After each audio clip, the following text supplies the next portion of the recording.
सर्वप्रथम गुना की इस पावन धरा को नमन जोहार। साथ ही आज हमारा जो कार्यक्रम आयोजित हो रहा है, कार्यक्रम में उपस्थित मंच पर हमारे समाज के तमाम पुरखे, उन पुरखों को मैं नमन करना चाहता हूं और साथ ही आज बारिश का मौसम है और इतनी बारिश में भी आप सब तमाम मध्य प्रदेश हो, चाहे हमारे राजस्थान के पास में शाहबाद तहसील है, वहां पर से जो भी साथी आए हैं, तमाम मेरे वडील साथी, युवा साथी, मेरी मातृशक्ति, आप सबको और साथ ही हमारे साथ में आए हुए तमाम क्रांतिकारी योद्धा जो वक्ता आपने उनके वक्तव्य सुने, उन सबको मेरी तरफ से और मेरी बागीदोरा विधानसभा की जनता की तरफ से बहुत बहुत धन्यवाद जोहार अर्पित करता हूं। मैं देखता आ रहा हूं कुछ साथी इधर जा रहे हैं, कुछ साथी उधर जा रहे हैं और जहां पर आदिवासी महाचिंतन शिविर आयोजित हो रहा है और मध्य प्रदेश और गुजरात और राजस्थान के और साथ ही हमारे यहां पर आदिवासी ही नहीं गुर्जर भाई भी मौजूद है, उनके लिए भी आप जोरदार तालियां बजा दें। तो जहां पर आदिवासियों को एक होने की कदम पर लाने का काम जो कर रहे हैं हम लोग और चिंतन शिविर के माध्यम से यह जो जन जागरण किया जा रहा है और इन जन जागरण के माध्यम से पूरे मध्य प्रदेश, गुजरात, राजस्थान हो या चाहे पूरे भारत देश के अंदर आदिवासियों की जो एकता की चादर बनाई जा रही है, उस चादर को वैचारिक रूप से एकीकरण के माध्यम से हम इतनी विचारधारा का जो प्रवाह धारा के रूप में फैलाव हो रहा है, उसमें आदिवासी परिवार का बहुत बड़ा योगदान है। मैं आज बागीदोरा विधानसभा से आता हूं और मेरा गुना के अंदर पहला चिंतन शिविर है। मैं उससे पहले अध्यापक के पद पर कार्यरत था और अध्यापक के पद पर रहने के बाद में मेरी बागीदोरा विधानसभा की जनता ने मुझे जहां पर सिलेक्शन प्रणाली के माध्यम से चयन किया और मैं आज आपके सामने विधायक बनने के बाद में पहली बार आया हूं। इसलिए मैं इस मौके पर आपको कहना चाहता हूं कि हो सकता है हमारी पहचान नहीं हो सकती है और हो सकता है आपको लगता हो कि मैं नया हूं, लेकिन मैं आपको यह कहना चाहता हूं कि मैं जिस धरती से आता हूं उस धरती पर मानगढ़ धाम पहाड़ी, जिस पर आप लोग भी आते हो, 1913 के अंदर वहां पर जो शहीद हुए थे, उन शहीदों को मैं नमन करते हुए मेरी बात को शुरू करूं तो मैं आपसे कहना चाहता हूं कि मानगढ़ धाम हमारे आदिवासियों की मान, सम्मान और गौरव का आस्था का केंद्र है और ये पूरे भारत के आदिवासियों के आस्था का केंद्र है। और आज की तारीख में मानगढ़ धाम पर जो हमारे कुछ वक्ता लोग थे वो भी ऐसी बातें कर रहे हैं कि उस मानगढ़ धाम के अंदर जो इतिहास है उस इतिहास को बदलना चाहिए। मैं इस मौके पर मध्य प्रदेश और राजस्थान के सीमावर्ती इलाके पर यह कहना चाहता हूं कि उन लोगों ने राजनीतिक सत्ता के माध्यम से और राजनीतिक पार्टियों के माध्यम से जो उनको कहलाया जाता है वही वो उनकी भाषा बोलते हैं। मैं मंच से तमाम हमारे समाज के पुरखे उनको मैं हाथ खड़े करके आश्वासन चाहता हूं कि क्या मानगढ़ धाम का जो इतिहास लिखा गया है पुस्तक के अंदर वो बदलना चाहिए या जो बयान देने वाला है वो बदलना चाहिए? बयान देने वाला बदलना चाहिए कि नहीं बदलना चाहिए? तो हाथ खड़े करके आश्वासन दो और उसको बता दो। और भारतीय जनता पार्टी की राजस्थान के अंदर सरकार है, दूसरी मध्य प्रदेश के अंदर सरकार है और मैं इस मौके पर यह भी कहना चाहता हूं कि आज इस क्षेत्र के अंदर हमारे चाहे पूरे देश के अंदर जहां पर आदिवासी की बात आती है, एससी की बात आती है, गुर्जर भाई की बात आती है, माइनॉरिटी की बात आती है, तो यह पार्टी मात्र उनके साथ में शोषण करने का काम करती है और ऐसी शोषण करने वाली पार्टी के साथ में हमको नहीं खड़ा होना है। आज चिंतन शिविर है, लेकिन मैं यह भी कहना चाहता हूं कि मध्य प्रदेश के अंदर एक भाई कन्हैयालाल भील, जिसको हमने देखा कि वीडियो के माध्यम से रोड पे घसीट के मार दिया गया और मध्य प्रदेश सरकार उनके लिए कुछ नहीं कर पाई और पीड़ित परिवार के लिए जाकर कभी उसकी घर पर जाकर उसको यह नहीं पूछा कि तुमको क्या समस्या है। क्या ऐसी सरकार के साथ में हमको खड़ा होना चाहिए? नहीं होना चाहिए। और मैं इस मौके पर यह भी कहना चाहता हूं कि यहाँ पर हम जिस तरह हमारे पुरखे हैं, भगवान बिरसा मुंडा को मानते हैं, टंटिया मामा को मानते हैं, भीमा नायक को मानते हैं और हमारे साथ में इस क्षेत्र के अंदर राणा प्रताप बिल को मानते हैं और बाबा साहब भीमराव अम्बेडकर को मानते हैं, तो क्या उन लोगों ने हमारे हक अधिकार के लिए लड़ाई लड़ी? क्या आज की तारीख में हम वो लड़ाई लड़ रहे हैं? नहीं लड़ रहे। अगर हमको लड़नी है तो मैं ये मौके पर यह कहना चाहता हूं कि यहाँ पर बिरसा मुंडा, भगवान बिरसा मुंडा और आज वो नहीं है, लेकिन उनकी लड़ाई को अगर पुनर्जीवित करना है तो आज मध्य प्रदेश हो, गुजरात हो, किसी भी क्षेत्र के अंदर चाहे आदिवासी हो, उस आदिवासी भाई को आप देख लो, कोई भी पार्टी का नेता आता है, अच्छे कपड़े पहन के आता है, आपको बड़ी बड़ी बातें करके जाता है और आप उसको वोट दे देते हो। और कोई भी नेता ऐसा आता है जो आपको दारू पिलाकर या 500 रुपए की नोट देकर या सेवड़ा खजूर खिलाकर आपके वोट को लेकर चला जाता है और संसद के अंदर जाता है या सदन के अंदर जाता है और हमारे हक अधिकार की बात नहीं करता है। क्या ऐसे लोगों को वोट देना चाहिए?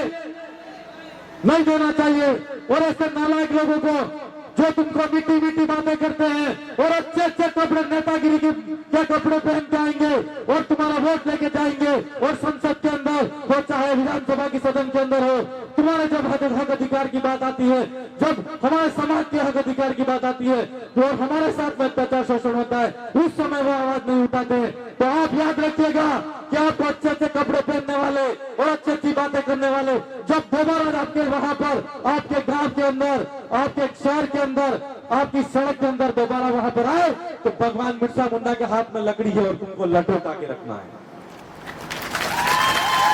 तुमको लठ उठा के रखना है। मैं ये साइज लेके कह रहा हूं कि आज तक बाबा साहब भीमराव अम्बेडकर ने हमको संविधान दिया, उस संविधान के अंदर रजवाड़ों के राज का इतिहास हो, अंग्रेजों के शासनकाल का इतिहास हो, 5000 साल पहले हम एसटी ओबीसी माइनॉरिटी के साथ में अत्याचार शोषण हुआ और हमारे अत्याचार शोषण के लिए कोई नहीं बोला। तो बाबा साहब ने हमारे को संविधान दिया, उस संविधान के अंदर हमको ये ताकत दी कि इस देश के अंदर जिस समाज के साथ में अत्याचार शोषण हुआ उसका प्रतिनिधित्व करने के लिए उसके समाज के व्यक्ति को चुना जाएगा और वहां की जनता, आम जनता उसको वोट देकर विधानसभा की सदन तक भेजेगी और संसद में भेजेगी और संसद में जाकर वो उस जनता की आवाज उठाएगा। क्या ऐसा हो रहा है?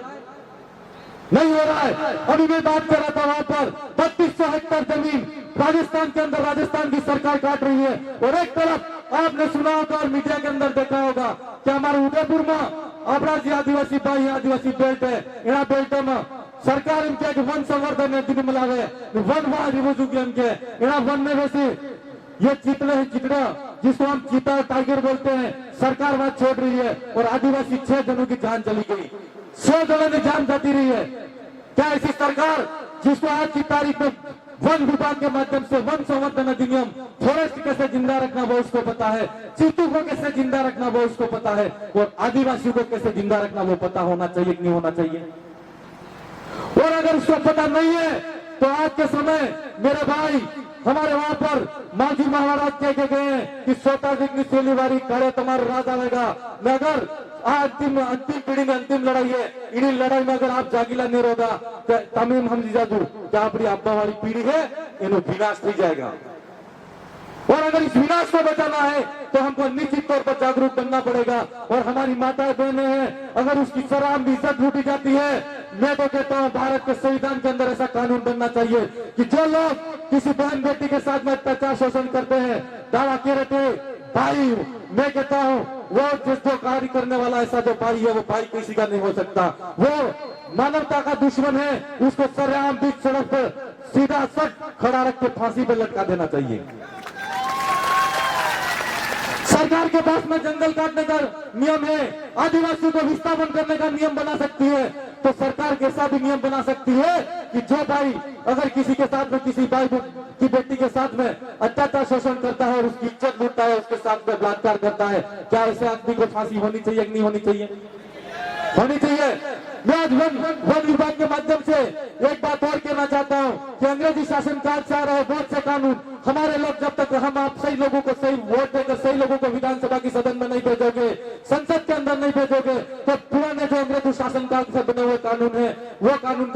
बदलेंगे नहीं। अंग्रेजी शासन काल चला गया और इस देश के अंदर लोकतांत्रिक व्यवस्था आई, हमको वोट देने का अधिकार मिला। हमने सोचा था कि इस देश के अंदर आदिवासियों की तस्वीर बदलेगी, इस देश के अंदर एससी की तस्वीर बदलेगी, इस देश के अंदर माइनॉरिटी की तस्वीर बदलेगी, लेकिन तस्वीर आज तक नहीं बदली। मैं आपको कहना चाहता हूं, ये क्यों नहीं बदल रही है? इसलिए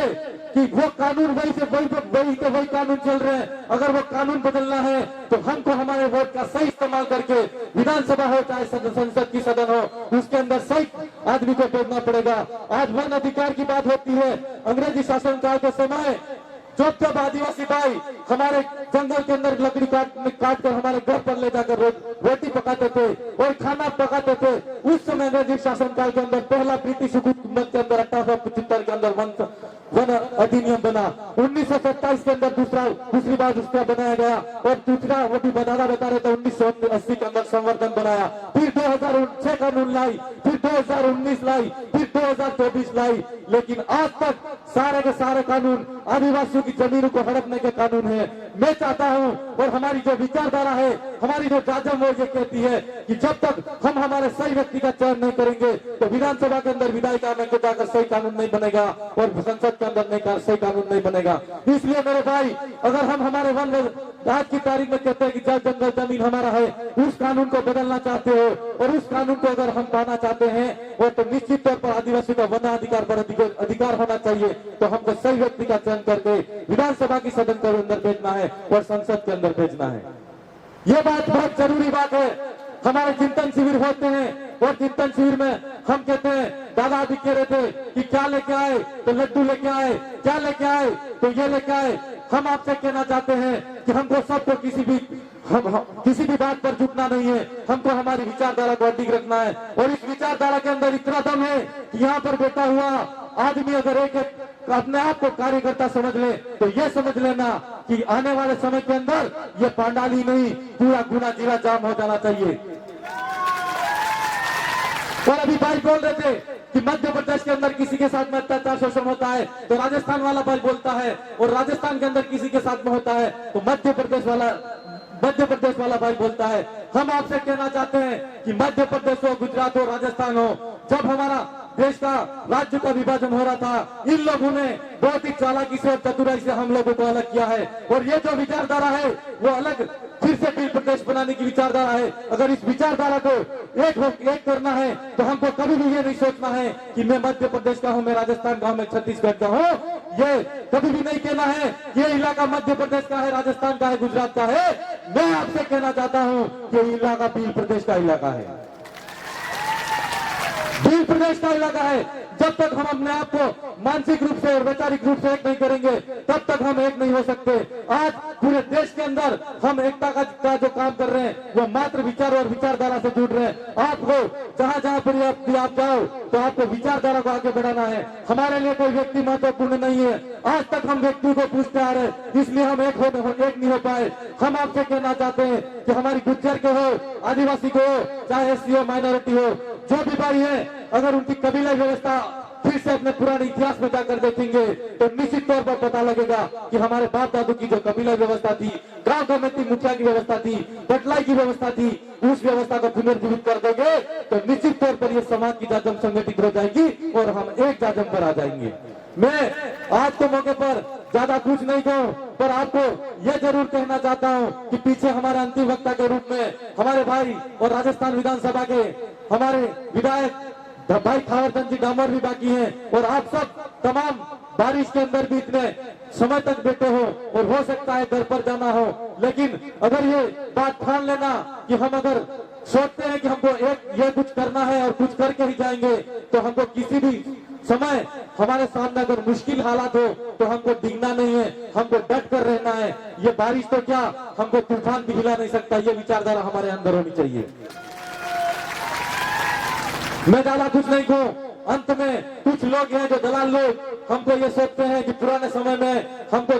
थोड़ी मोड़ी लालच देकर ये कहते थे कि हम तुम्हारा वोट ले लेंगे, हमारा ये काम कर देंगे तुम्हारा। लेकिन मैं उनको कहना चाहता हूं और मात्र 2 लाइन के माध्यम से उनको मेरा कहना है कि वाकिफ नहीं जमाना हमारी उड़ान से, वाकिफ नहीं जमाना हमारी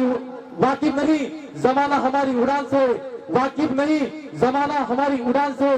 वक्त का दरिया है, जहां तक ले जाएगा ले जाएंगे, आप देखते रहना।